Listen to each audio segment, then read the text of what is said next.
bem-vindos a mais um episódio do podcast Em Família.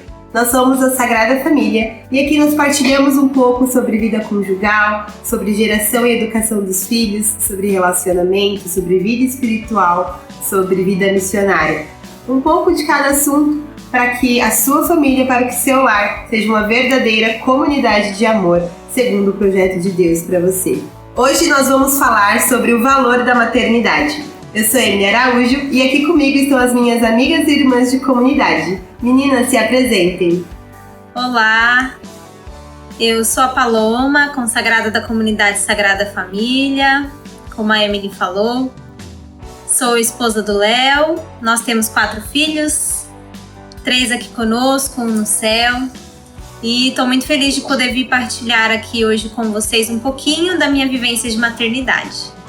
Oi, eu sou a Daniele, eu sou membro de discipulado de primeiro ano da comunidade católica Sagrada Família e sou casada, né, com o Júnior e temos 2 filhos aqui conosco e 3 no céu. Olá, eu sou a Regina, eu sou casada com o Bruno há 9 anos, fizemos essa semana e temos 5 filhos, 4 aqui conosco e 1 no céu. E sou membro consagrada da comunidade Sagrada Família e tenho 32 anos.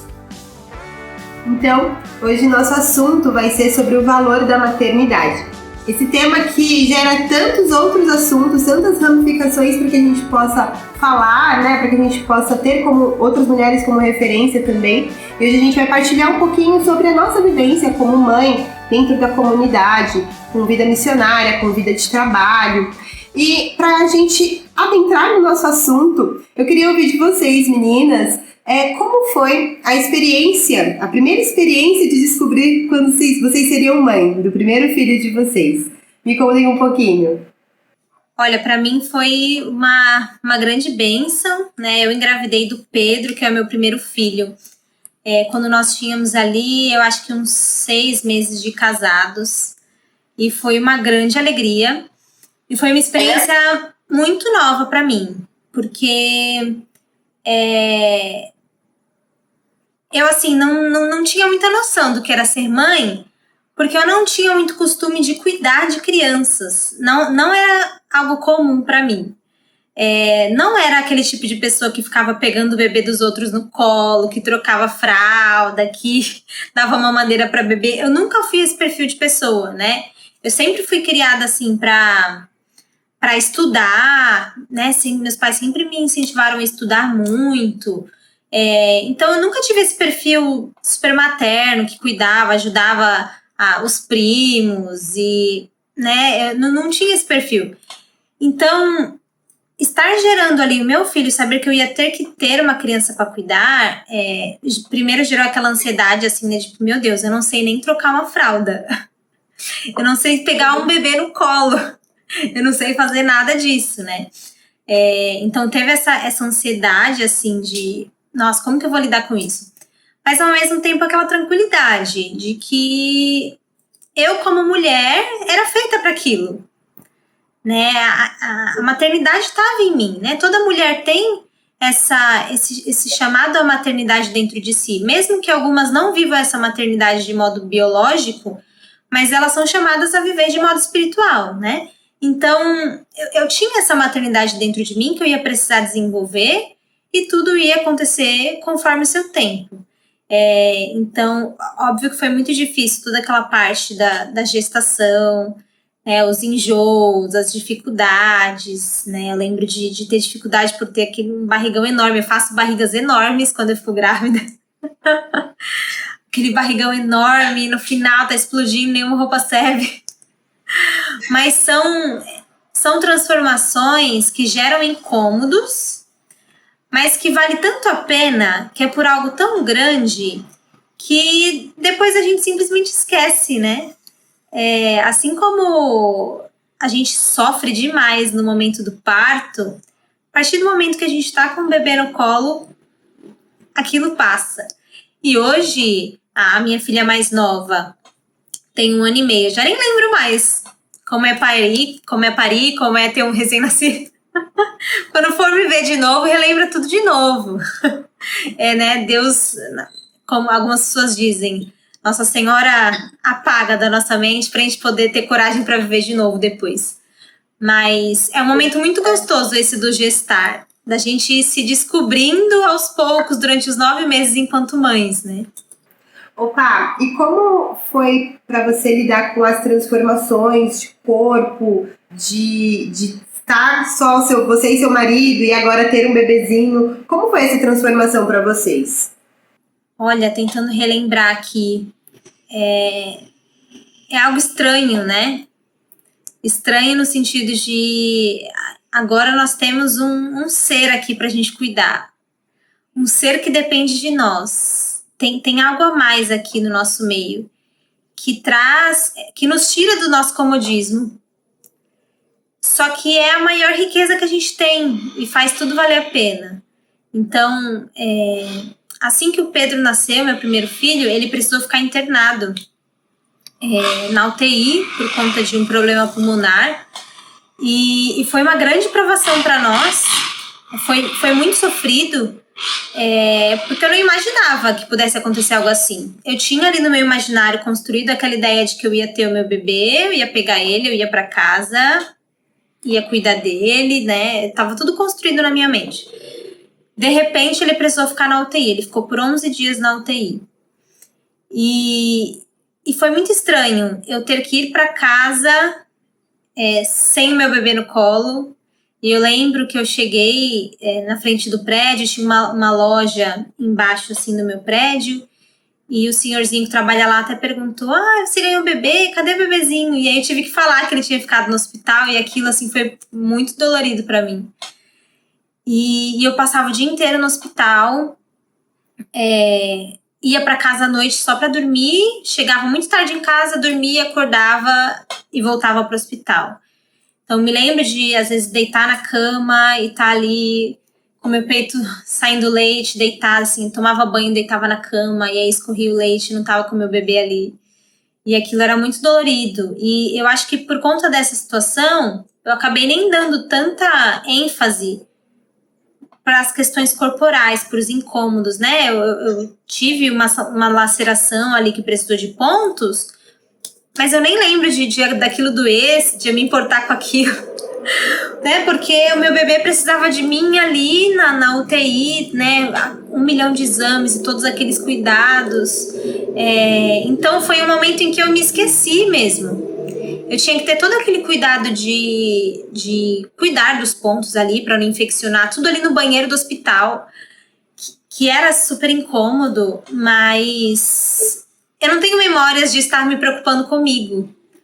Porque quando a gente tem algo maior para se preocupar, a gente se coloca em segundo plano e só vai, né?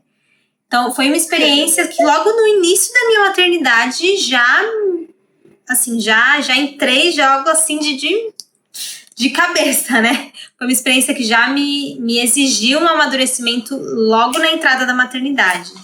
Mas hoje, louvo a Deus por tudo que nós passamos, que nos fez, nos preparou para ser pais, né? Então, valeu muito a pena. E para você, Rê, como foi?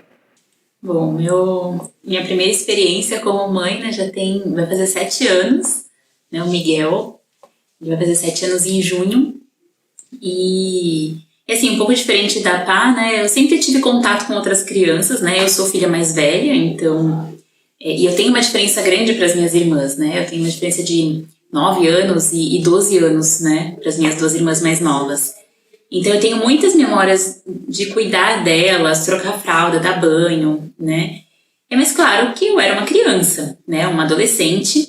E é muito diferente do que ser a mãe daquelas crianças, né? Então... assim, por mais que você tenha alguma experiência vivida, eu acho que quando é a sua vez, o seu filho, é outra história, né? Então, eu e o Bruno, a gente engravidou quando eu tinha mais ou menos 1 ano de casados, né? E aí, quando o Miguel nasceu, foi uma grande transformação, porque... quando você não tem nenhum filho, você passa a ter é uma transformação muito grande. Depois, quando vem os outros, meio que você já sabe, né? Por mais que tenha a individualidade de cada filho, é um filho, né? Um bebê que você vai cuidar e tudo. Mas o primeiro eu acho que traz, assim, um misto de emoções. De você conseguir lidar com aquela novidade, com todos os incômodos, né? Que traz, mas também com as alegrias, né? E foi muito, muito especial esse primeiro momento de ter o Miguel, nosso primeiro filho. Eu lembro que muita coisa mudou, mas assim, na gestação, eu fiquei muito bem durante todo o período da gestação, tirando a gestação dos gêmeos, né? As minhas gestações costumam ser bem tranquilas. Então, eu continuo fazendo as mesmas coisas até o final. E aí, quando o Miguel nasceu, eu me deparei com a realidade de que eu não era mais a mesma. De que as coisas realmente mudaram e queriam mudar mais ainda, né? Então não dava mais para eu querer fazer as mesmas coisas que eu fazia antes, porque o meu tempo já não era mais só meu, né? A minha agenda, as minhas atribuições, o que eu fazia, precisavam também passar por uma transformação, assim como o meu corpo passou, assim como a nossa casa passou para receber aquele primeiro bebê. E isso para mim foi um pouco difícil, porque eu sou muito ativa, né, e gosto de fazer as coisas. Eu achei que eu ia continuar fazendo as mesmas coisas de antes. Então eu sofri muito por não me permitir viver essas mudanças nesse tempo. Foi um momento em que eu comecei até a fazer terapia, depois de um tempo do Miguel nascido, porque para mim foi difícil lidar com essas mudanças e lidar, assim, de entender a grandiosidade que era cuidar daquela vida e não querer que ele ficasse de lado para que eu continuasse fazendo, cumprindo com a minha agenda, com as minhas coisas, com os meus compromissos. E então para mim foi difícil fazer essa transição de pensamento, né, de comportamento. Então a terapia nesse momento me ajudou muito a ver isso, que não tinha nada mais importante do que cuidar daquela vida naquele momento. E que depois o tempo vai passando e você entra numa outra rotina, você começa uma outra vida. E quando é o primeiro filho, a gente costuma pensar, né, que eles vão morrer por qualquer coisa. Então, a gente acha que qualquer coisa que vai acontecer, né, eles vão morrer, não vai dar certo, né? A gente vai de madrugada ver se eles estão respirando. E depois a gente vai vendo que os bebês, eles estão ali, que nós fomos criadas para cuidar deles, né? Então, eu acho que a gente vai amadurecendo junto também com o bebê. E isso aconteceu, assim, nitidamente. Eu sou... Para o Miguel, eu fui uma mãe. Agora, para os outros meus filhos, né, eu fui outra mãe, porque ele me amadureceu muito. No sentido de que não era a responsabilidade dele me amadurecer, mas que é inerente, não tinha como, né, não melhorar por causa dele. Então foi uma experiência, assim, que foi uma transformação. Eu sou realmente outra pessoa, né? A Regina antes de ser mãe, a Regina mãe. Claro que ainda luto muito com o meu egoísmo, com né, as minhas misérias, mas realmente esse amadurecimento que eu vivi com os meus filhos e com o primeiro filho, que me tirou dessa zona de conforto, que me tirou de um comodismo, não sei se eu conseguiria viver esse amadurecimento com outra coisa senão os filhos, né? Muito bom. Dani, conta pra gente como foi a sua experiência e as transformações que mais te marcaram na experiência como mãe. Bom, eu engravidei do Theo, né? Meu primeiro filho. E da gestação do Theo foi uma gestação, assim, tudo novo, né? Aquela coisa mesmo de primeira gestação. Então, assim, foi muito desejada, né? Eu casei em 2018 e aí eu engravidei no finalzinho de 2019. E aí a gente ficou né, logo depois que eu casei, a gente ficou tentando, né, e acabava que não conseguia, assim, né, não engravidava, passava um mês e o outro, e aí foi me dando aquela ansiedade, aquela aflição, né, de, será que eu vou conseguir, né, será que Deus vai me abençoar? E aí, quando eu descobri, foi uma emoção, né, muito grande, mas eu tinha muito uma convicção de que seria menina, né? Porque a minha família é só mulheres, né? Minhas sobrinhas até então era só meninas, então na minha cabeça eu sabia cuidar de meninas, né? Eu já tinha sobrinhas, vinha de família de mulheres, minhas primas, enfim, uma família mais feminina, né? E aí quando eu descobri que era um menino, foi ao mesmo tempo assim, não que eu não queria, né? Mas assim, meu Deus, como que eu vou cuidar de um menino? Eu não sei cuidar de um menino, né? Eu sei cuidar de uma menina. E aí a gente vê como Deus é muito bom e ele de fato nos dá aquilo que a gente precisa, né? Então, assim, foi ao longo da gestação, foi justamente isso. Foi uma gestação muito tranquila, apesar de a gente pegar o finalzinho ali em março de 2020, que entrou a pandemia, o Covid, né? Então, para mim, mexeu muito comigo, porque eu não podia ver a minha mãe, não podia ver os familiares, não podia ver ninguém. E naquele momento final de gestação, longe também da minha comunidade, que era onde eu, né, tinha acabado de entrar, né, tinha acabado de né, entrar na comunidade, enfim. E aí, para mim, foi muito desafiador esse final, né, de gestação.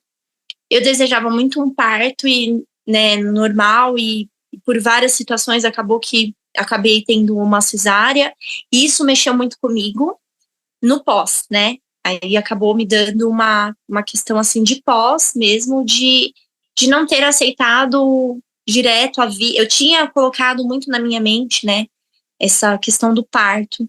E aí, depois, né, com o passar ali dos meses, precisei também para terapia, né? Eu tive um início ali de uma depressão pós-parto, que isso também acarretou, né? E a mudança de você ter um bebê, eu lembro que eu olhava para ele e eu falava, meu Deus, é minha responsabilidade, né? Como que eu vou cuidar desse bebê? E é bem o que vocês falaram, né? Vai lá ver se tá respirando, deixei um tempão na minha cama, né? Aí você faz tudo aquilo assim que, sabe, de nível mesmo de zero de conhecimento. Faz cama compartilhada, faz isso e aquilo. E é muito engraçado olhar hoje, assim, né? Depois de todo esse período, ele vai fazer 4 anos, mês que vem. Então, ver como as coisas, né, mudam já para essa última gestação que eu tive, né? Esse último filho que eu tive comigo, como as coisas já são muito diferentes, né, em relação ao cuidado dele. E em relação até essa questão do meu corpo, mexeu muito comigo, porque eu me importava muito com isso, né? Era uma coisa que, para mim, era assim, sabe? Antes de engravidar dele, eu ia pra academia, né? Tinha um corpo mais, assim, né? Perfeito, vamos dizer assim, né? E aí, quando eu engravidei dele, o começo da gestação foi muito ok, eu consegui ganhar pouco peso, mas no final, devido a essas questões, né, da pandemia e tudo mais, que eu fiquei só em casa, também fui afastada do trabalho, fiquei em home office, eu descontava toda a minha ansiedade comendo. Então eu engordei muito, acho que foi em torno de uns 16 quilos a gestação. E acaba que te dá várias outras complicações depois também, a demora da perda do peso, né?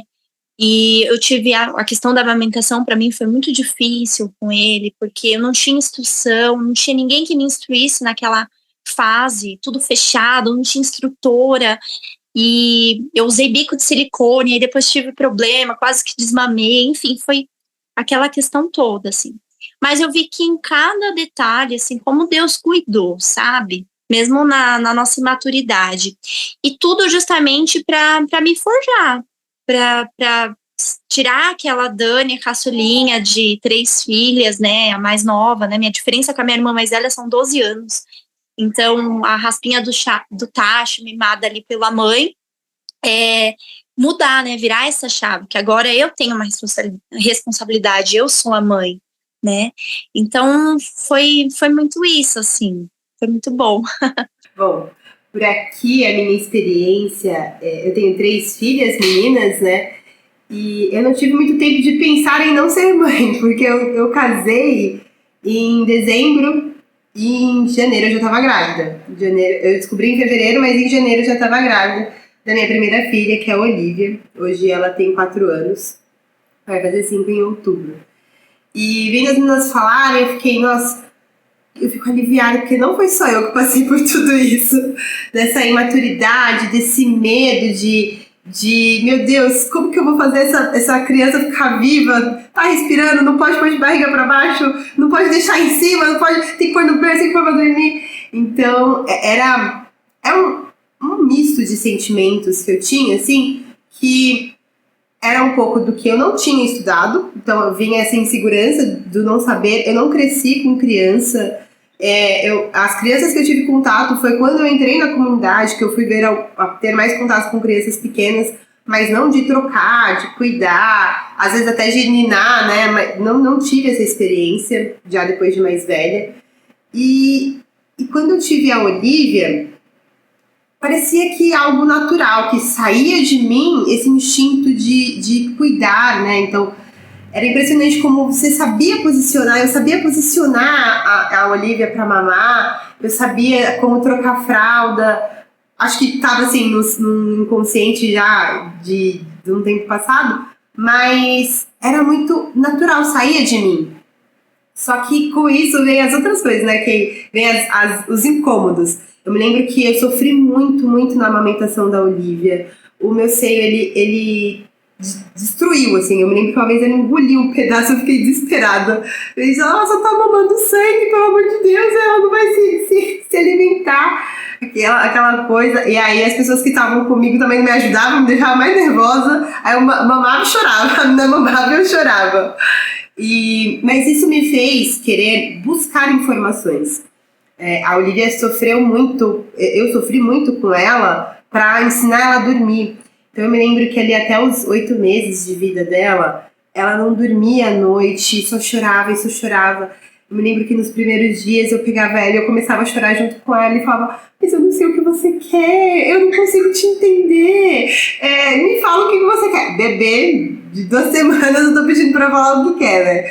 Mas essa foi uma experiência muito forte, a minha primeira gestação, mas foi de um amor tão avassalador que, como a Paloma falou, eu não me lembro mais, assim, da dor, eu não me lembro das dores que eu sentia, dos incômodos que eu sentia, eu me lembro do tanto que eu conseguia amar ela, porque eu consegui passar por tudo isso. Eu lembro que uma amiga minha falou assim, amiga, eu rezo muito por você, porque você é muito frágil, assim, de passar pela dor. E eu fiquei com aquilo na cabeça, e depois que eu tive a Olivia, eu falei, cara, eu não sou nada frágil, eu aguentei muita coisa. A Olivia, ela nasceu de parto normal, mas foi aqueles normal meio que induzido. Então eu tomei ocitocina na veia, eu lembro de vomitar de dor ali, deitada, eles não me deixavam levantar, então eu tive a Olivia deitada, uma das piores posições pra ter, né? Eu tive ela deitada, eu tive fissura, e aí eu me lembro da enfermeira falou assim, olha, a gente não faz nada que não seja o melhor para a mãe, para o bebê. Então, se precisar fazer um corte, a gente vai fazer. Se precisar fazer tal coisa... Tipo, eram coisas que eu tinha visto que não eram bom para a saúde da mulher posteriormente. Aí já começou a me dar um nervoso, eu fiquei, meu Deus do céu, mas vai ser o que Deus quiser. Enfim, ela nasceu super bem, eu tive também, como a Paula, tive fissura, eu tive que levar uns pontos, mas isso mostrou pra mim o quanto eu era capaz de passar por essa dor, eu era capaz de passar por esses incômodos, e esse amor era tão grande, tão avassalador, que me fez sair de mim, superar essas minhas dificuldades e procurar também informação. Porque eu me sentia assim, cega. Eu me sentia cega porque eu não sabia se minha filha estava se alimentando bem, eu não sabia como fazer ela dormir, eu não sabia o que acalmava ela. Então eu fui estudar, eu fui procurar informação, porque eu falei, foi bem na pandemia, eu não tinha contato com mais ninguém. A minha mãe já tinha 23 anos que tinha tido um bebê, a minha sogra muito mais ainda, então elas não conseguiam assim, me ajudar. Mas eu fui procurar o que tinha. E eu me lembro que quando eu estava pesquisando sobre maternidade, né, principalmente sobre o sono, que era a parte que mais eu tinha dificuldade com a minha bebê, eu fiquei, nossa, gente, por que eu não procurei isso antes, né? É tão simples, mas é tanta coisa que uma mãe precisa saber para ser mãe, que a gente vai descobrindo aos poucos, vai se descobrindo aos poucos, vai descobrindo o bebê aos poucos, e cada gestação é gestação, cada filho é um filho, mas você vai se adaptando aos poucos àquela nova realidade que o bebê traz e às novas necessidades que ele traz, né? Por que eu não fui procurar? Porque eu não tinha necessidade de saber. Eu dormia muito bem e ok, obrigada. Achei que os bebês também dormiam muito bem. Mas foi bom pra eu me ver saindo de mim e procurando novas coisas, procurando crescer em novas áreas para que eu pudesse ajudar ela, né? E eu me lembro que quando eu engravidei, eu estava num processo de tratamento de depressão, eu estava num trabalho muito abusivo, então eu sofria muita pressão psicológica, muito imatura também, por um cargo muito alto, e eu então entrei num processo de depressão.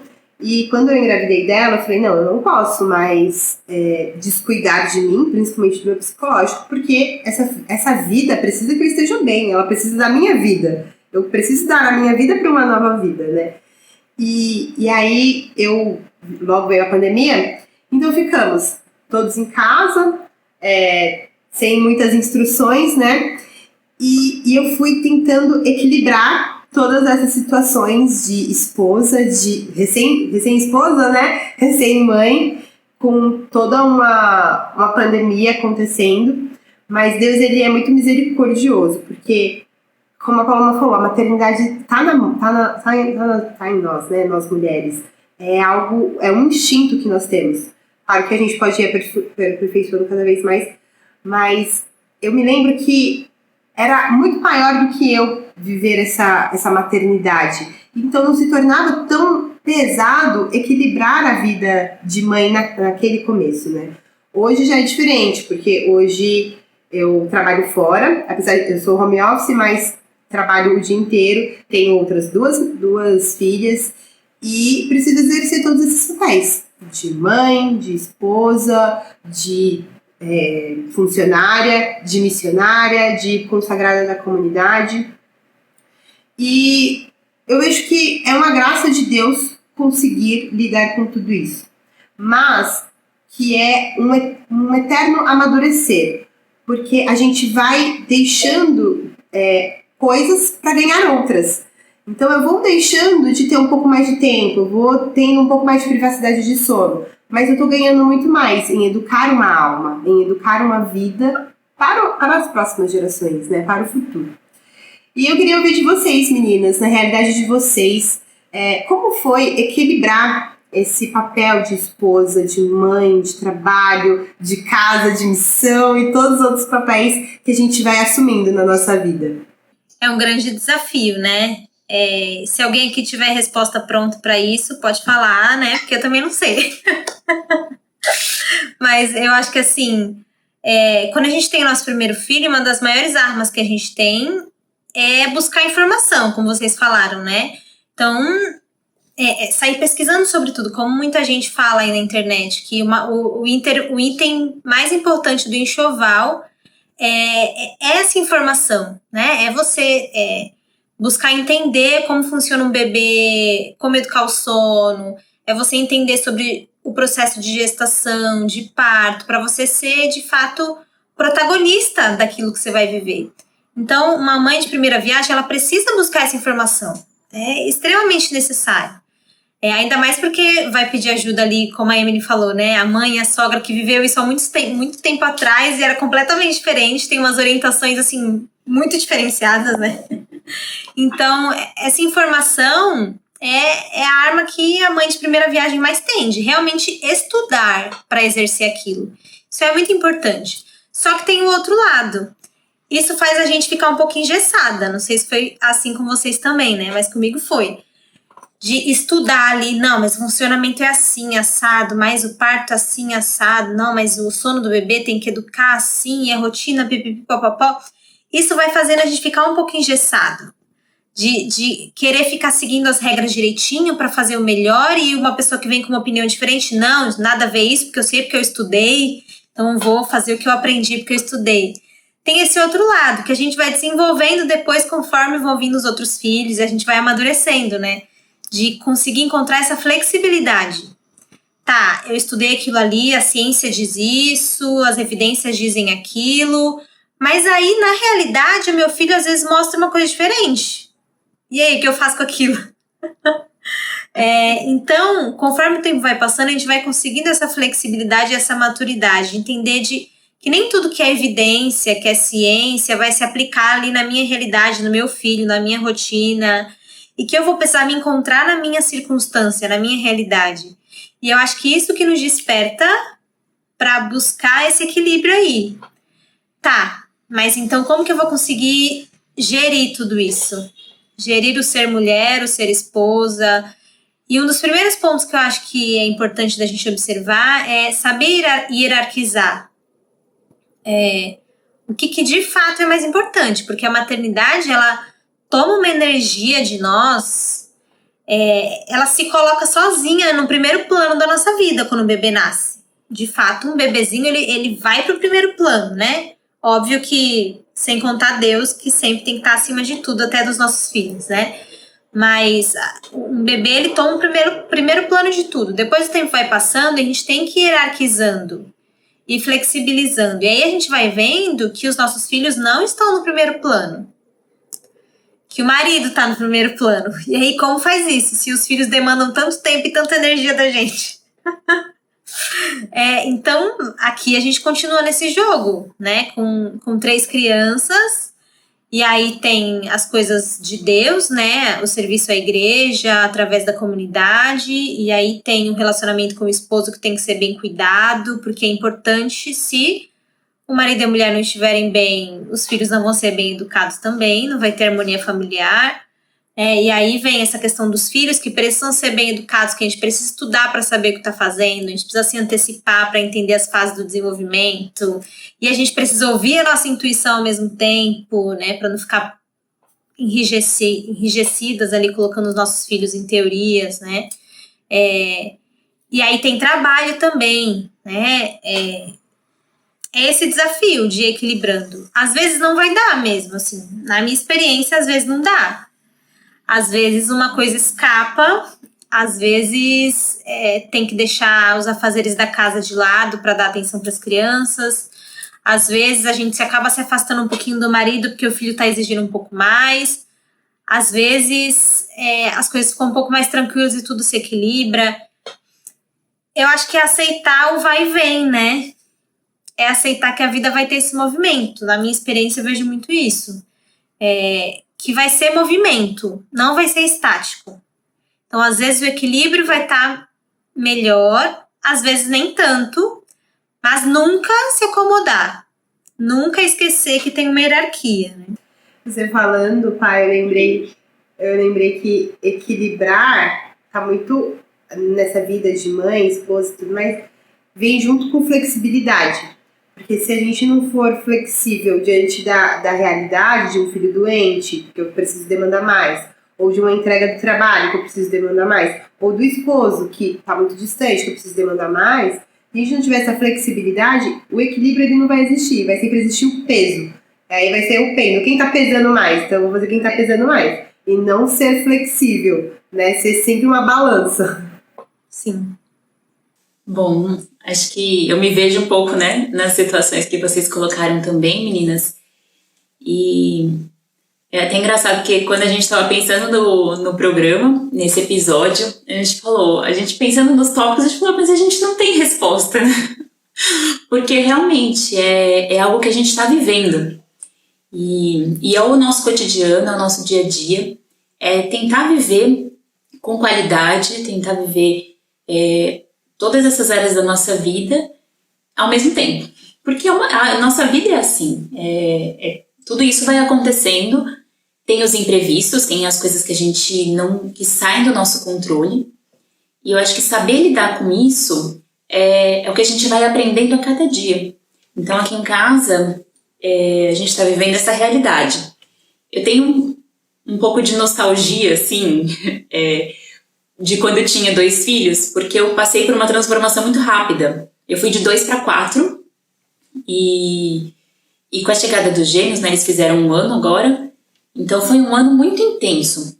Já na gestação, mas assim, ainda quando a gente tá com o bebê dentro da barriga, por mais difícil que tenha sido a gestação, era mais fácil, você tem mais controle, né?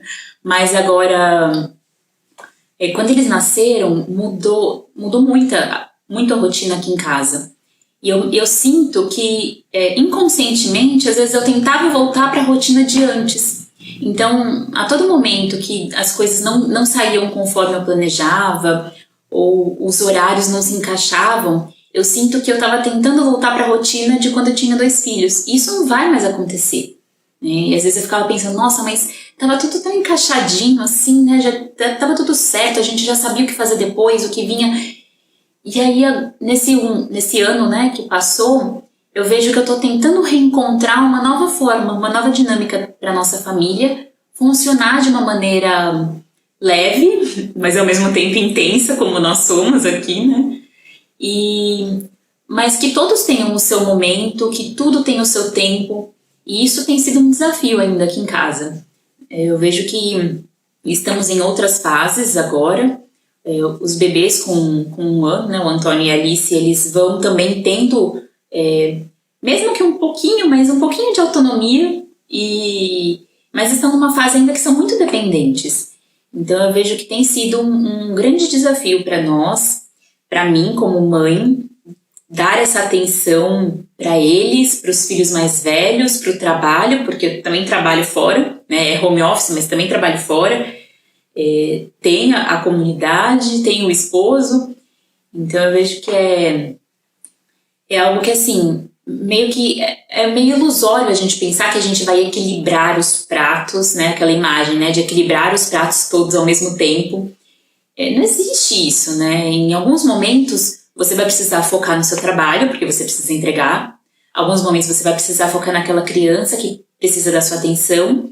E aqui em casa são 4, então é difícil você dar atenção ao mesmo tempo para todos, né? E eu preciso ver quem precisa de mim mais naquela hora. Então, não tem como eu encaixar eles na minha agenda e falar, olha, das 6 às 7 eu posso ficar com você, né? Você pode ter a minha atenção. Tem coisas que saem do script. E é isso, é a vida acontecendo. E para mim é difícil, eu sou uma colérica que está em transformação ainda, né? Então, a ira ainda é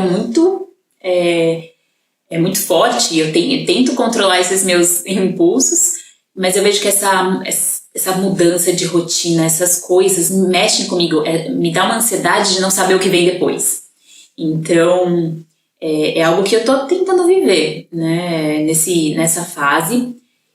Mas eu acho que a experiência de já ter outros filhos, eu até comento sempre com as meninas, né, com o pessoal que me pergunta sobre como é ter gêmeos e tudo, que eu acho que eles terem vindo depois foi uma grande bênção para mim, porque eu já sabia o que esperar de uma criança, já sabia que as fases passam. Porque quando a gente está no primeiro filho, a gente acha que aquela fase de cólica não vai terminar nunca. A gente acha que aquela fase deles, da introdução alimentar, daquela dificuldade, às vezes, né, de não aceitar comer, a gente acha que aquilo vai ser sempre assim, que eles não vão dormir bem para sempre.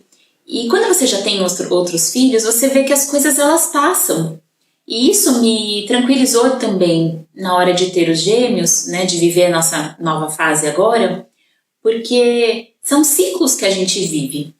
E aí, às vezes, quando eu também tô nessa ansiedade, né, de tudo ao mesmo tempo, então das crianças ainda demandarem muito, de pensar que são fases que a gente vive.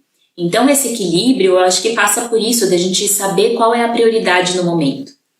De saber o que precisa da minha atenção naquele momento, o que dá para esperar, e não ficar aflita por causa daquele momento que não chegou ainda, né? Então, acho que tudo isso se constrói com o tempo. E, com certeza, eu não tinha essa cabeça antes. Se eu tivesse tido os gêmeos primeiro, acho que eu estava um pouco mais pirada do que agora, porque tem a ansiedade de você não saber que as fases passam, de você achar que vai viver aquele momento eternamente. Mas eu vejo que é saber essa hierarquização que o Pá falou, mas também de saber quem que precisa naquele momento, né? Às vezes os filhos vão precisar de uma atenção diferente da atenção que a gente dá para o marido, o de saber também o trabalho, em que momentos que eles se encaixam, a gente conseguir viver isso com uma maturidade né? Então acho que são fases que a gente vai vivendo e que daqui a pouco vem outras, né? A gente, pelo menos aqui, né, como mães, somos mães de crianças e daqui a pouco seremos mães de adolescentes. E aí é outro momento da nossa vida e que eu acho que vai ser um momento bom, porque estamos nos empenhando para isso, para que eles sejam homens e mulheres bons que queiram, né, que busquem as coisas do alto. Claro que cada um tem a sua liberdade, mas eu acho que será um momento bom de uma troca também com os nossos filhos, que hoje a gente mais dá do que recebe, assim, né? Mas uma troca de ver o crescimento deles, a curiosidade e a ajuda que também acaba vindo, né? A gente está criando eles e uma hora eles também conseguem ir ajudando mais, né? Então acho que serão outras fases que a gente vai viver também. E você, Dani, como é aí essa dinâmica? Bom, hoje a vida é um pouquinho mais corrida, né? Porque além do Theo de 4 anos, eu tenho o Matheus com 9 meses, né? Fez agora recentemente 9 meses. Só que o que me ajuda um pouco até o que a Regina estava falando, é a questão da diferença, um pouco da idade, né? Eles têm diferença aí de 3 anos. Então acaba que o Theo agora já tá um pouquinho mais independente, né? Então tem coisas que ele consegue já fazer um pouco mais sozinho. Claro, demanda, né, bastante, mas acaba que me ajuda, né? Consegue me ajudando com o bebê. E hoje, a minha rotina, ela é muito diferente de quando eu tive o Theo. Porque quando eu tive o Theo, eu trabalhava ainda fora, né? E na época eu estava em home office por conta da pandemia, mas um ano depois a gente voltou a trabalhar 2 dias presencial e os outros 3 eram em home office. E era uma coisa muito mais tranquila, né? Assim, o Theo, até naquela época ele ia para escolinha, uma escolinha aqui perto, porque eu trabalhava em banco, em atendimento, então não tinha como atender cliente e tudo mais com ele. Ainda quando ele tinha menos de 1 aninho eu conseguia, mas depois que começou aquela fase do andar, engatinhar, enfim, aí ficou muito inviável. Meu esposo também trabalhava, então não tinha como, a gente teve que optar por isso. E para mim foi muito duro, assim. Tanto que ele teve muita dificuldade de se adaptar à escolinha, eram 4 horinhas só, mas ele teve essa dificuldade, eu acredito, pela minha insegurança, né, de deixar ele, né, de deixar ele. Enfim, e aí quando eu tive agora, né, o meu segundo filho, na verdade, da sequência é o terceiro, porque eu tive uma segunda gestação, né, que foi meu filho Henry, que faleceu no parto. Então ali foi uma outra experiência, né, e de viver um luto, né, com um bebezinho, né, um luto de pós-parto ali. E aí, com o Matheus agora, eu já me deparei em uma outra realidade, que eu não estou mais trabalhando, né? Eu fui mandada embora e 1 mês depois eu descobri que estava grávida dele. Por questão de 10 dias, eu não fui até readmitida onde eu trabalhava, assim. Mas foi muito bom, porque onde eu trabalhava foi um lugar que me deixou muito doente, né? Saí de lá com uma ansiedade, transtorno, né, de ansiedade, tive síndrome do pânico, enfim. E então Deus fez tudo certo na hora certa, né? Então Matheus, quando ele chegou, além de ser uma cura para o meu psicológico, uma cura, né, também para o meu luto ainda que eu vivia, né? Tinha 10 meses da partida do Henry. Então foi algo muito que transformou muito a minha vida. Com ele tudo veio se fazendo novo. E aí, com isso, a nossa rotina também, né? Só que eu me deparei com algo que eu nunca tinha vivido, né? Porque sempre trabalhei, tinha 12 anos ali de empresa. E aí, me ver trabalhando em casa, né? Uma pessoa que sempre trabalhou em casa, me deu aquela coisa, assim, né? E agora, o que eu vou fazer? Vou ser só mãe, né? Ou só mãe e esposa. E hoje, no começo, para mim foi um pouco difícil, né, na fase da gestação do Matheus, Mas depois eu vi que foi o melhor. E assim, hoje eu já não quero mais lutar, né? E recentemente eu fiz uma transição de carreira, né? Agora eu estou trabalhando como assistente virtual. E aí isso me possibilita estar em casa e fazer o que eu gosto, porque eu gostava muito de fazer, né? O que eu fazia no banco, que era atender clientes, toda essa demanda, mas de uma forma que eu hoje denomino como que vai ser a minha rotina. E eu acho que é um pouco como vocês falaram, empilhando ali os pratinhos, né? De um dia prioriza uma coisa, outro dia prioriza outra. Às vezes tem um filho doente, você precisa dar mais atenção, às vezes são os dois, né? E aí você precisa larga tudo e fica por conta deles. E aí o esposo também, às vezes tem as necessidades deles, né? Nós, como marido e mulher, assim, no sentido de um auxiliar o outro, às vezes ter uma atenção a mais também para ajudar em alguma questão.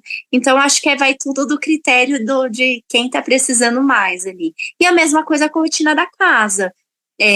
O que precisa ser feito, assim, de mais urgente, né?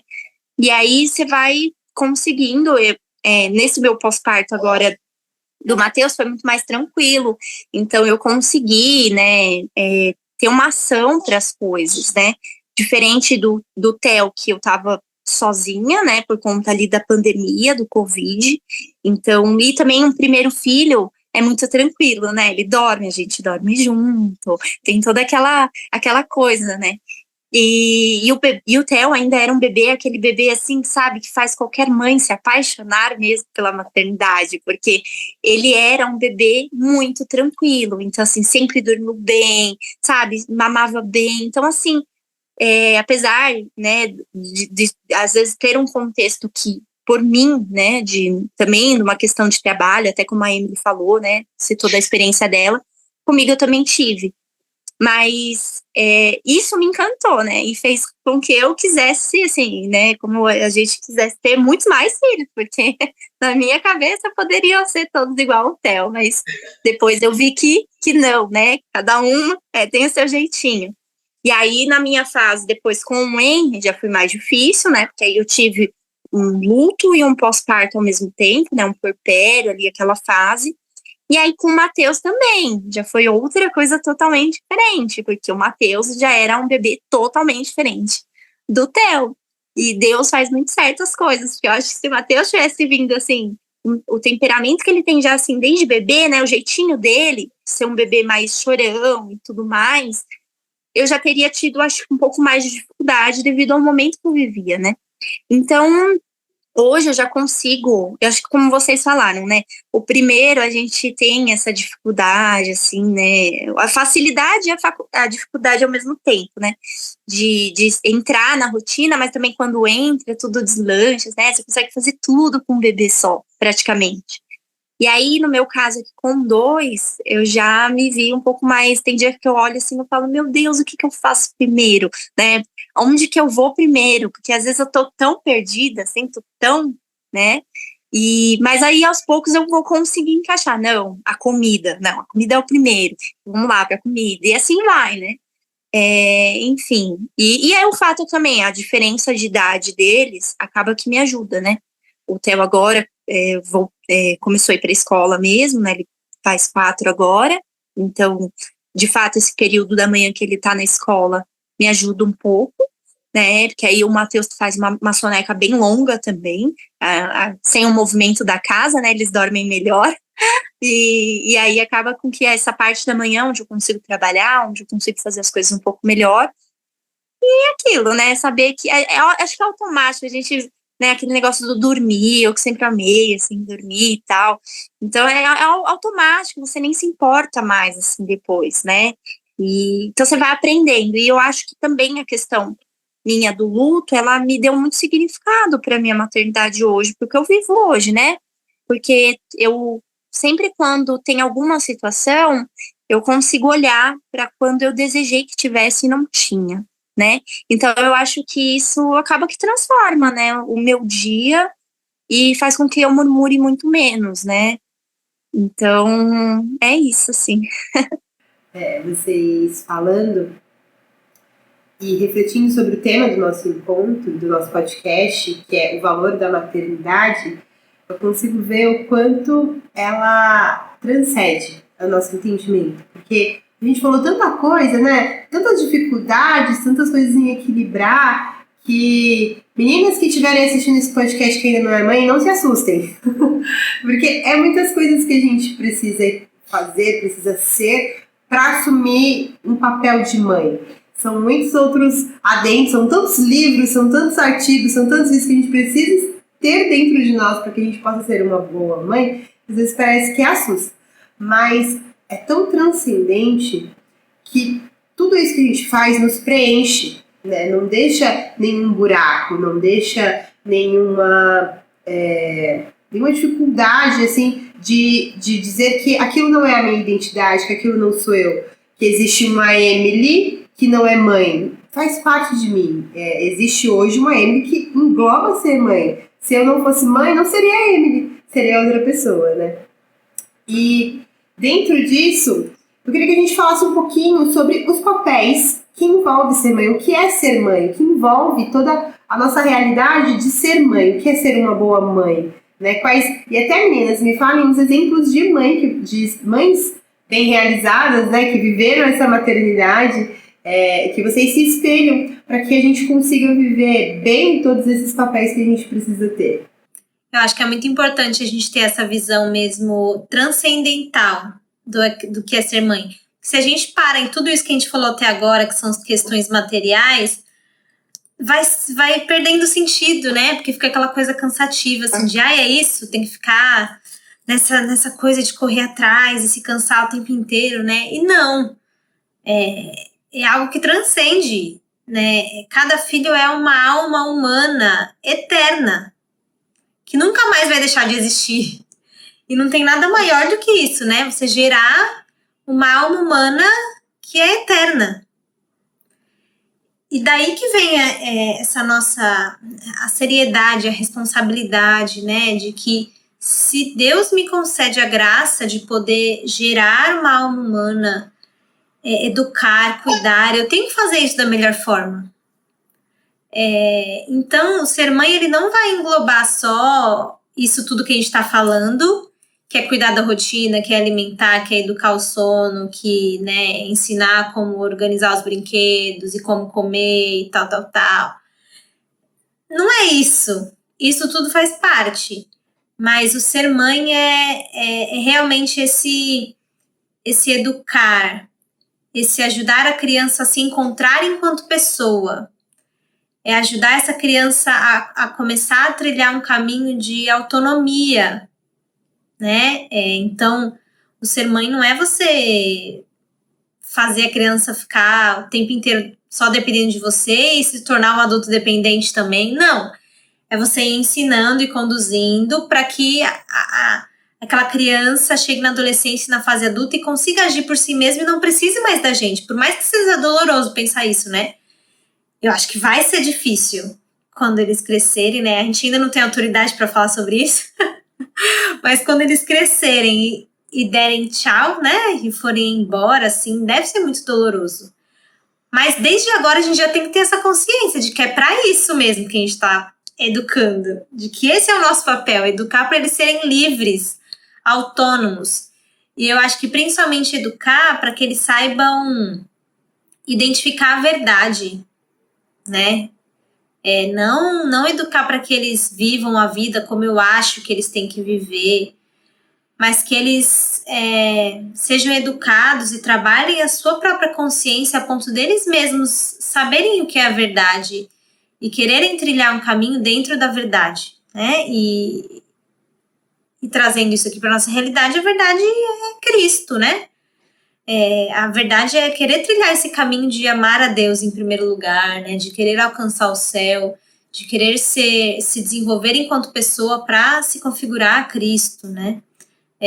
Então, aí que tá o que é realmente ser mãe. Não é só manter as crianças vivas ali, né? Só que durante o dia, assim, falando da minha experiência, durante o dia a dia é difícil, às vezes a gente esquece desses pontos, né? A gente fica correndo o dia inteiro, né? Aí, nossa, aqui, pelo menos, a hora do banho, pra mim é um negócio super cansativo, né? Dar banho em 3, trocar os 3. Aí aquela correria, aí faz a comida, aí põe todos os pratos de comida, aí vai lá, aí briga com, silêncio, vamos comer. Aqui a gente tá na fase de que ninguém quer comer, né? O Pedro e a Cecília, o Pedro tem 5, a Cecília tem 3. Não quer saber de comer, então toda refeição é aquela briga. Come, vamos lá, mais uma garfada, mais uma colherada. Né? E aí a pequena querendo pegar a comida e jogar pra cima.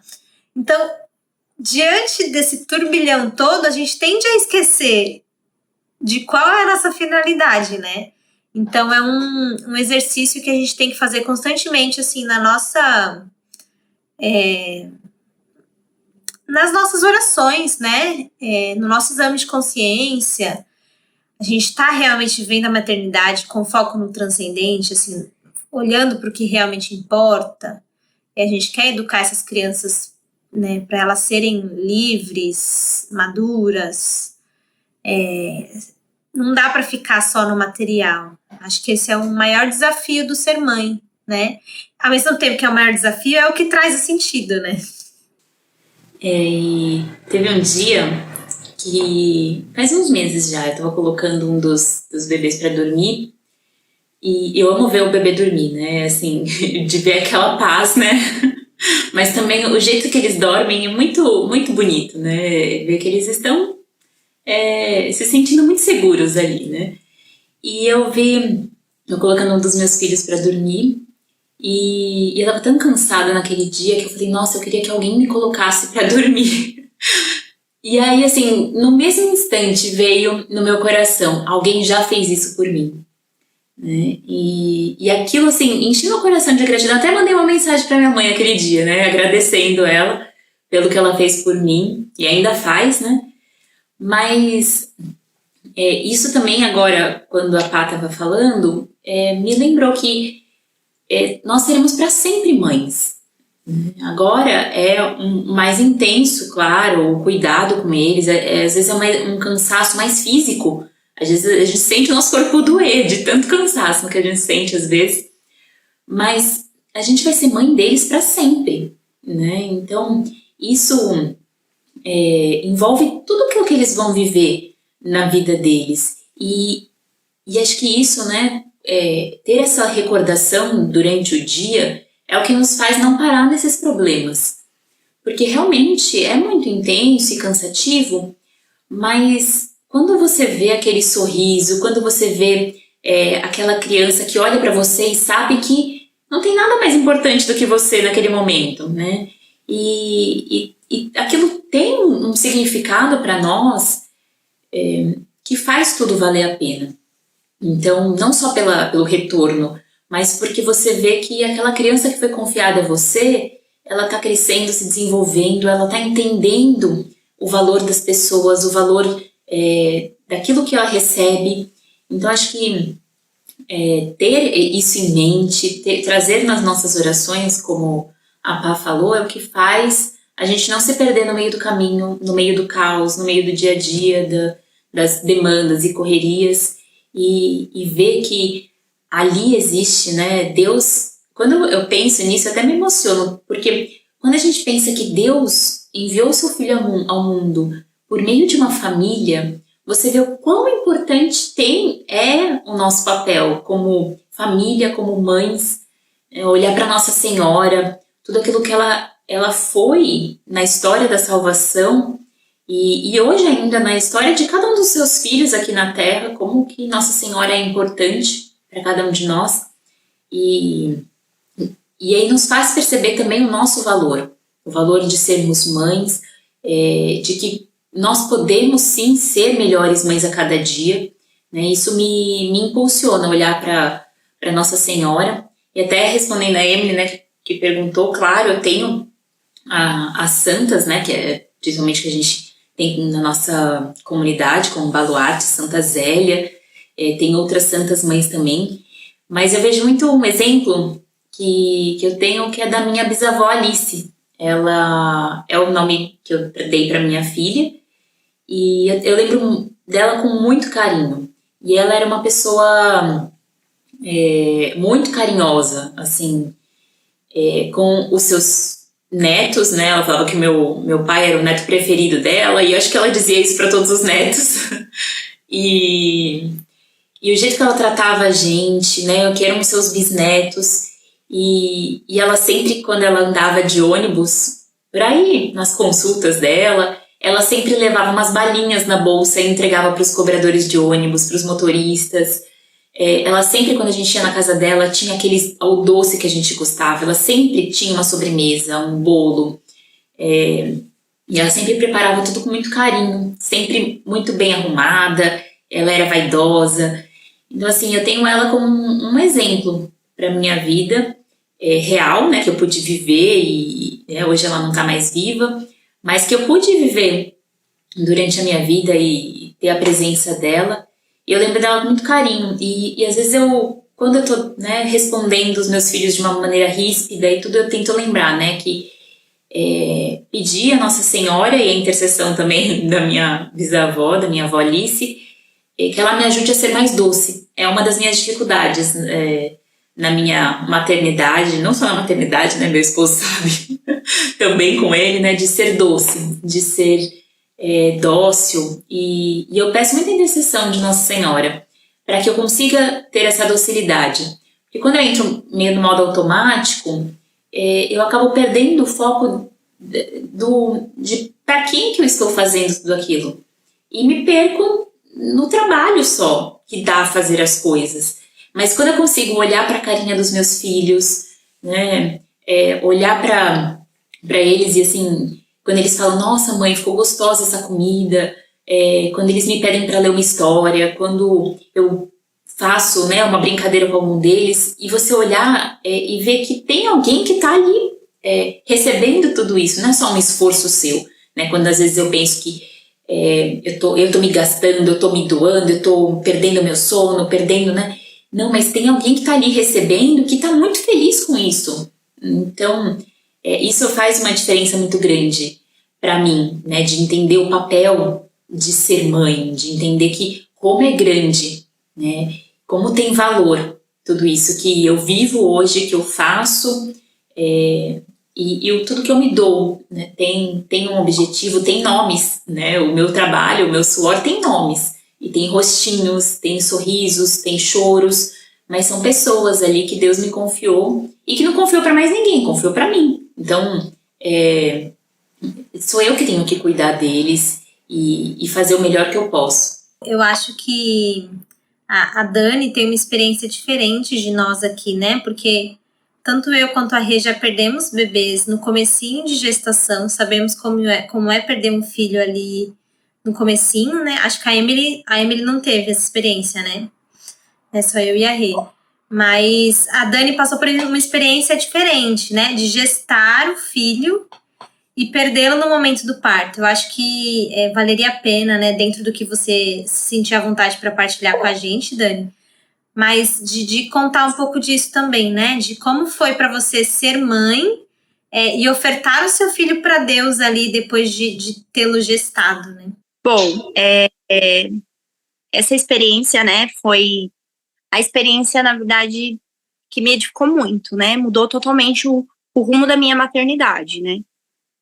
Quando você tem um bebê ali, você acaba atendendo ali as demandas, né, do ser mãe, da maternidade, né, aquela coisa, estar com o bebê ali nos seus braços, né, então é uma experiência. No meu caso, como o Henry ele faleceu no parto, né, e foi algo inesperado, porque eu tive uma complicação no momento do parto, né, então a minha gestação inteira, ela foi uma gestação saudável, muito boa, totalmente diferente da gestação do Theo, né, que eu partilhei. Então, assim, tudo que eu ali tive de questões na gestação do Theo, eu quis corrigir na gestação do Henry.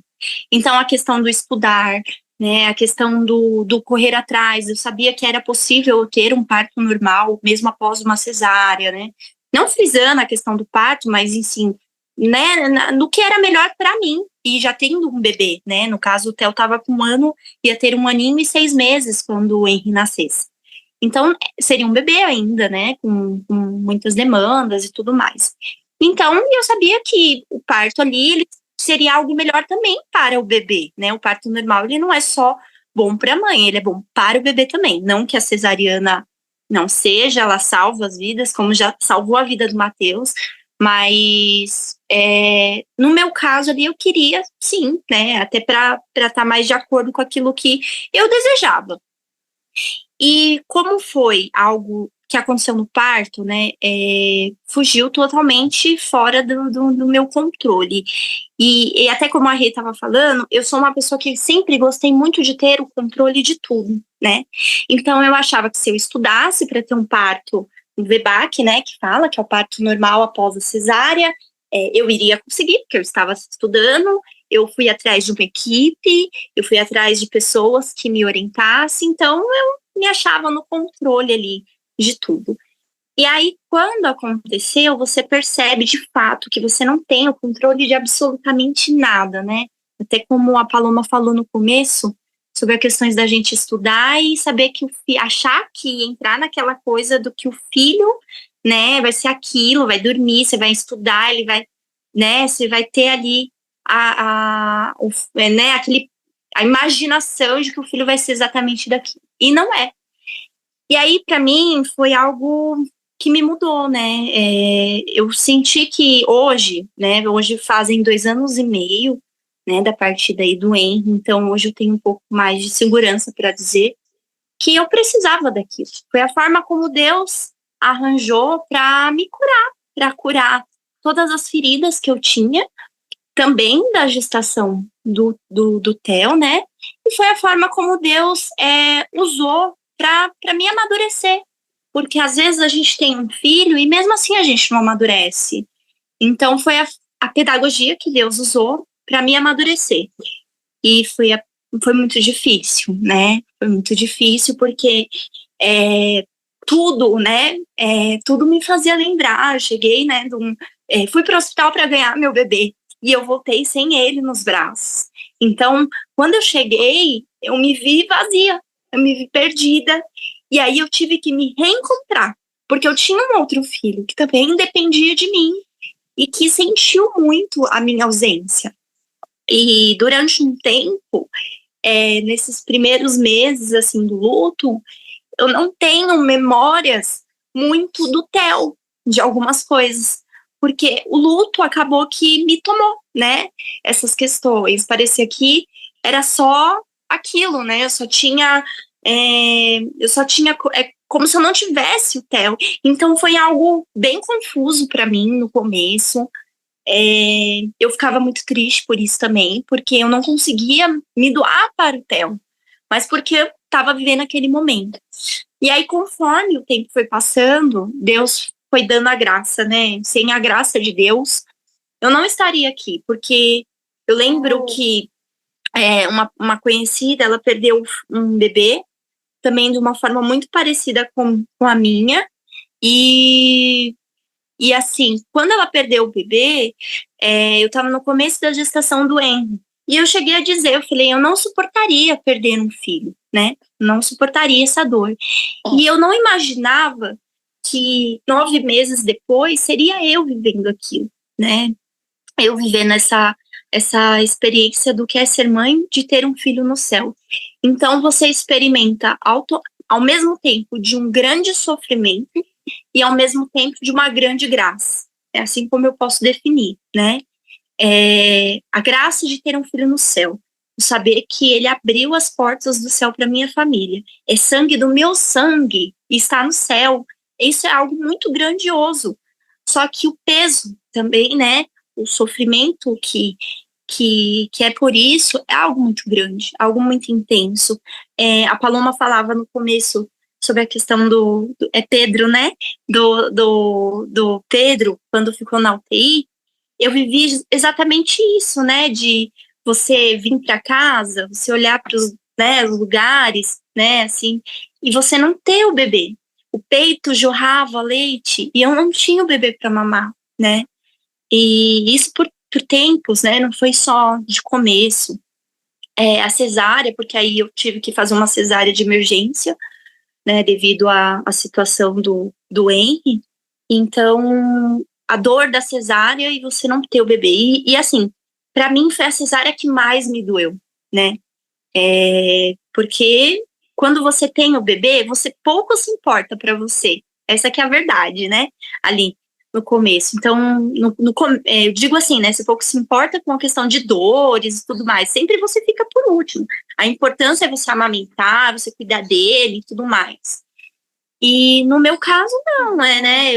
O Theo, ele era cuidado pelo meu esposo e pela minha mãe. Então, eu ficava, assim, muito tempo na cama, porque eu também estava com muita dor, né? Eu tive uma questão no útero também, então fiquei muito impossibilitada. E aí, depois, quando eu tive o Matheus, eu percebi a grande diferença, né? Assim, eu engravidei com 10 meses do falecimento do Henry, e aí, quando eu tive o Matheus, eu vi, assim, outra forma, né? De outra forma também, o ser mãe, né? E aprendi a agradecer a Deus, assim, por cada coisa que acontecia. É claro que nem sempre a gente consegue, porque assim como a Regina tem a dificuldade com a ira, eu também tenho. Apesar de ser uma sanguínea, eu também tenho essa questão da ira muito forte. Então, assim, é o que eu tenho que sempre estar me controlando, né, pra não estourar e tudo mais, lembrar. Então, eu muito desejei amamentar. E aí, quando o Matheus nasceu, eu tenho um problema de ter muito leite, né, mais do que o bebê mama, né, eu tenho hiperlactação, então quando vem a descida do leite eu sofro muito, porque o bebê não consegue mamar direito, fere o peito, toda aquela questão, tudo mais. E no mesmo mês, meu esposo passava por uma transição também de emprego, então a gente teve uma questão de problemas também financeiros, e quem não, né, quando o bebê nasce, parece que, né, automaticamente, né, a gente tem essa questão, enfim, também são alguns gastos extras ali. E aí eu não tinha como pagar uma consultora de amamentação, né, para me ajudar. Diferente do Theo, que eu não tive porque a pandemia me privou. No caso do Matheus, eu não tive porque eu não conseguia pagar. Mas a gente tem conhecimento, né? Então eu falei, eu vou atrás da internet. E aí fui, colocava vídeos e conseguia. E ao mesmo tempo eu fui rezando muito para Santa Zélia.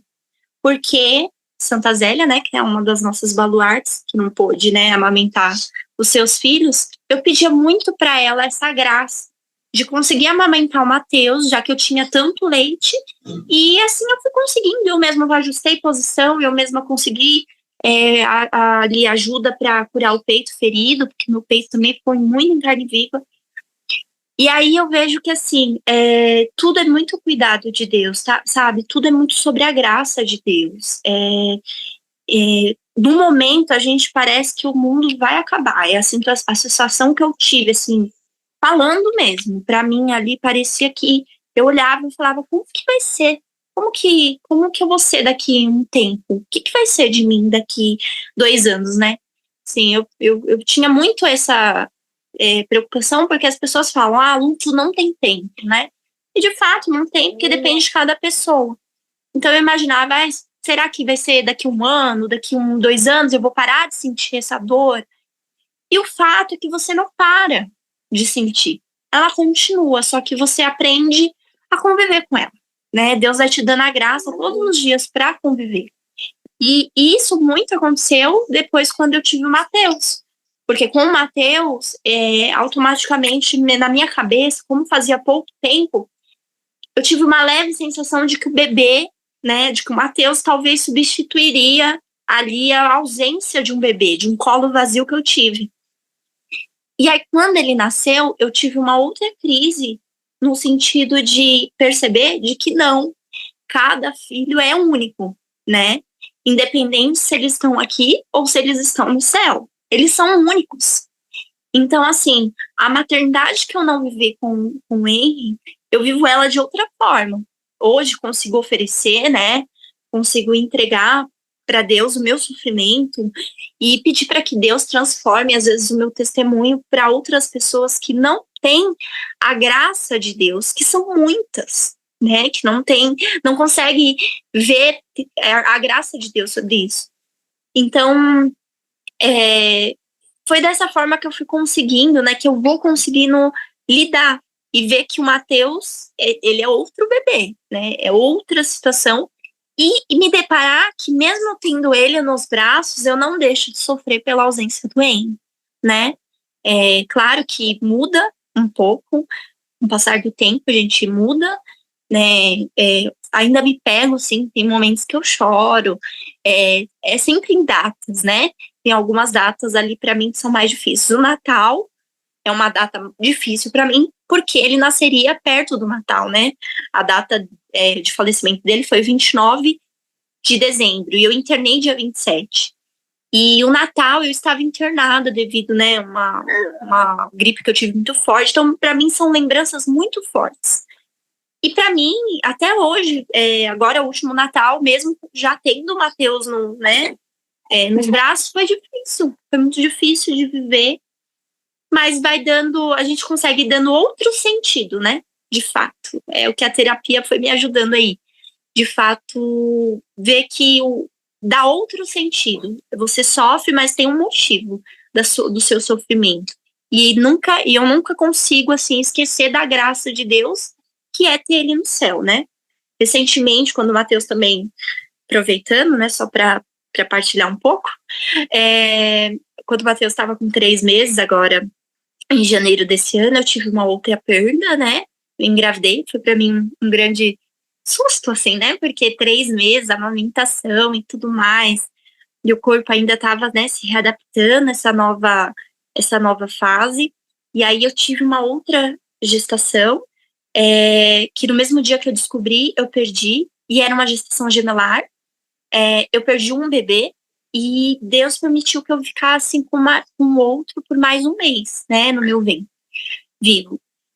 E para mim ali já foi uma grande experiência, porque eu tive um sangramento muito intenso e somente um bebê, né, eu perdi, o outro continuou. Então para mim ali eu já senti como uma grande graça de Deus, né, ter o outro bebê ali comigo. E aí, nesse mesmo processo, né, um mês depois, eu perdi de novo esse bebê, né, esse outro bebê, perdi o segundo. Então, na hora me veio muito forte, sim, é um reforço que eu ganhei, mais um reforço que eu ganhei no céu, né. Acho que o Henry estava muito sozinho e Deus quis, né, precisava interceder bastante pela nossa família, e ele falou, olha, eu não tô dando conta, eu preciso de mais alguém aqui para me ajudar. Então, eu acho que foi isso, assim, na hora eu recebi, né, eu fiquei muito triste também, principalmente por já ter passado aquela fase de um mês, então você já muda muito, né, você já se apega, né, a cada dia que passa o amor, ele aumenta mais, né, e eu senti muito, né, mas não se compara ainda com mesmo o falecimento do Henry, né, o do Henry é uma coisa que para mim é muito forte olhar, assim, ver ainda hoje, por exemplo, que eu tenho a minha irmã que mora aqui do lado da minha casa e o filhinho dela teria um mês de diferença, né, com ele. Então, às vezes eu olho, assim, o filho dela e aí eu falo, nossa, ele estaria desse tamanho, né, a ausência desse meio tempo que o Henry fez, né, do Theo ali tá sozinho, então aquela coisa do filho sozinho. E agora eu vendo ele com o Matheus, né, é bem diferente. Então eu acho que é isso, assim, o ser mãe para mim, ele veio de uma forma muito avassaladora mesmo, posso acho que usar essa palavra, assim. Primeiro com a experiência do Theo, uma menina, uma filhinha ali, mimadinha da mãe, né, acostumada a ter todo mundo fazendo tudo. E aí já teve essa mudança, né, de ter um filho. E aí com a questão do Henry para, de fato, me amadurecer, né? Foi um grande amadurecimento para mim. Lidar e aprender, né? E saber que antes eu não tinha sofrimento. Eu achava que eu já tinha sofrido antes. E não, eu não tinha. Hoje sim, né? Mas da medida também que vai passando, me fortaleceu. Porque ontem mesmo eu falava pro meu esposo, pode vir qualquer tempestade, nada é maior do que o que a gente já passou, né? Então, me fortaleceu. Acabou que que eu me tornei um pouco mais forte por isso, porque eu sinto que a pior dor que eu podia viver, eu já vivi, né? Eu já vivi, eu ainda vivo de uma outra forma. Então, acho que acaba que a gente sente que nada mais nos abala. Claro, uma situação ou outra ainda a gente fica, mas não como é isso, né? O fato de perder um filho, assim, né? De devolver para Deus. Isso pensando no lado do sofrimento. Mas em paralelo, né, a gente vê o tamanho da graça. Então eu provo todos os dias da graça que é ver meus filhos rezando, pedindo a intercessão do irmão, né, e saber que ele tem o lugar dele. Eu não preciso, né, tirar nem nada, esquecer nada. A fotinho dele tá aqui, né, então saber que cada um tem o seu lugar. Então, é isso. Uau!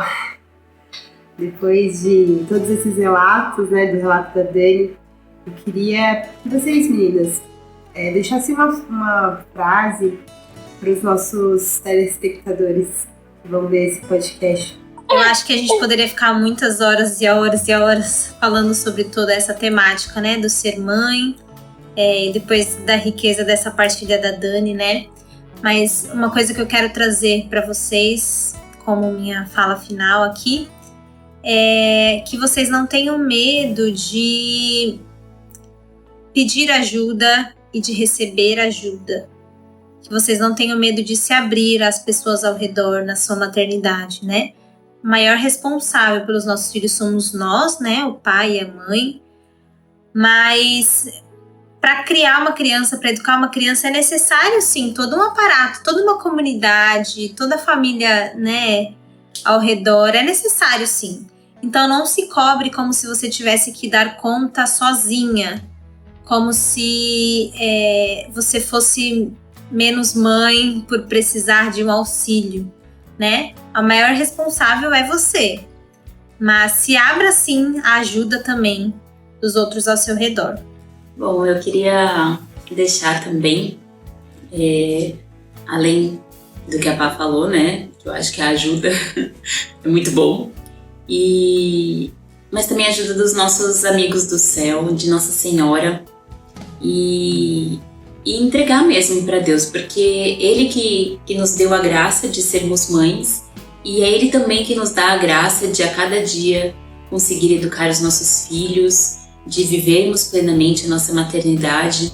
Então acho que entreguem as dificuldades, as dores, os problemas a Ele, porque é Ele que nos dá a força para viver tudo aquilo que a gente acha que não é capaz, mas é Ele que nos dá essa força para continuar a cada dia nos doando e nunca acabando, né? Essa fonte que se renova é porque vem dele, né? Então, não tenham medo de entregar os seus problemas para Deus, porque Ele está sempre conosco. E até vi uma imagem, né, esses dias, de uma mãe na sala, né? Ela estava chorando, e aí aquela sala daquele jeito, sabe? No fim de tarde, cheia de brinquedo, de roupa, de tudo espalhado, e a mãe chorando, né, provavelmente de cansaço, os filhos em volta e Jesus, né, com a mão no ombro da mãe, né, consolando. E aquilo me fez refletir e pensar que realmente é assim. Às vezes quando a gente se sente sozinha,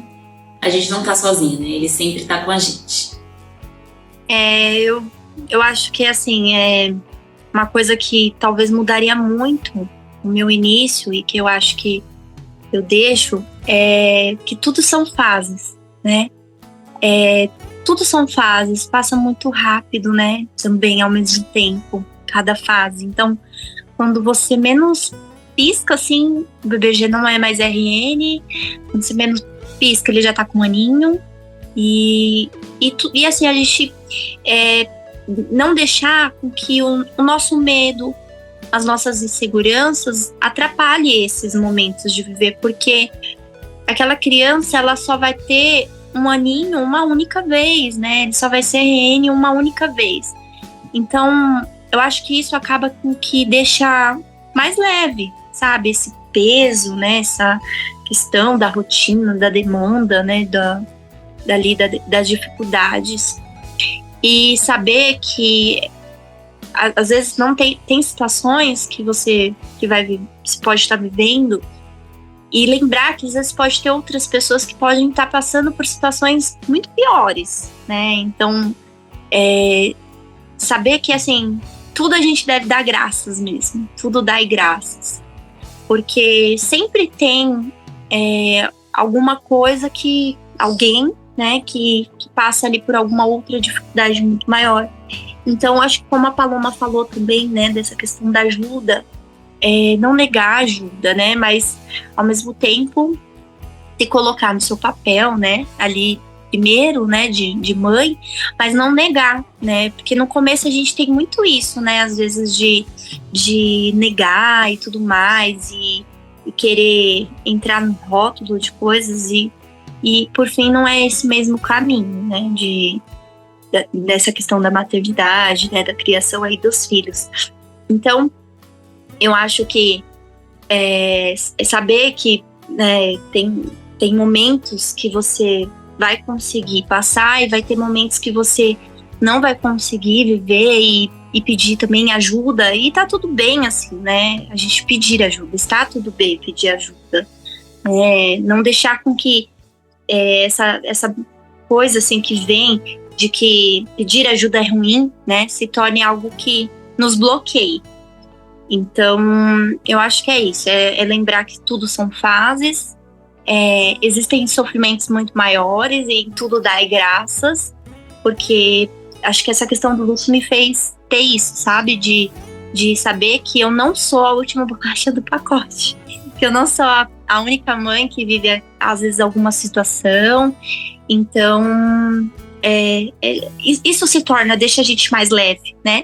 E acaba que dá mesmo sentido para as outras coisas, e a gente não perde o momento único do filho, né? E não vai voltar mais. Então é isso. Quer dizer que a maternidade, ela não vale a pena, ela vale o céu. Todo o nosso caminho de maternidade, ele tem um único sentido, que é nos levar para o céu. É o nosso caminho de santificação aqui, nessa terra. E os nossos filhos, eles vão voltar para Deus um dia. E o nosso trabalho é que sejamos santos, para que os nossos filhos sejam santos. Assim como Santa Zélia, que a gente citou aqui, uma mãe de 9 filhos, com uma santa doutora da igreja, com o relacionamento conjugal santo. Então, vale o céu, não vale só a pena. Esse é o nosso olhar, precisa ser para isso, para o céu, porque tudo vai ser mais fluido, vai ter sentido, vai ter paz, vai ter tranquilidade e vai ter a certeza de que Deus te escolheu para aquela missão. Os seus filhos, eles são únicos para tirar a melhor versão de você mesmo, porque é a versão que Deus pede de você. A minha experiência é que as minhas filhas me salvaram. Elas me salvaram da pessoa ruim que eu ia me tornar, mas que Deus foi tão misericordioso de me dá-las para que eu possa entrar nesse caminho de santidade para o céu. E assim a gente encerra mais um episódio do nosso podcast em família. Espero que vocês tenham gostado da nossa partilha. Se vocês querem saber mais sobre esse assunto, siga as nossas redes sociais. A gente vai deixar na descrição do vídeo. Estamos à disposição. A nossa comunidade Sagrada Família está à disposição para ajudar, para orientar, para estender a mão, para que a gente viva essa maternidade e a nossa vida familiar com a santidade que ela precisa, né? Todos os meses aqui nesse canal a gente lança mais um episódio do nosso podcast, então fica ligadinho nas nossas redes sociais. Você pode também seguir a nossa comunidade @comu.sf e ficar por dentro das nossas atividades, das nossas missões e também do próximo lançamento do podcast. Deus abençoe muito vocês e te encontro até logo no próximo podcast. Um beijo!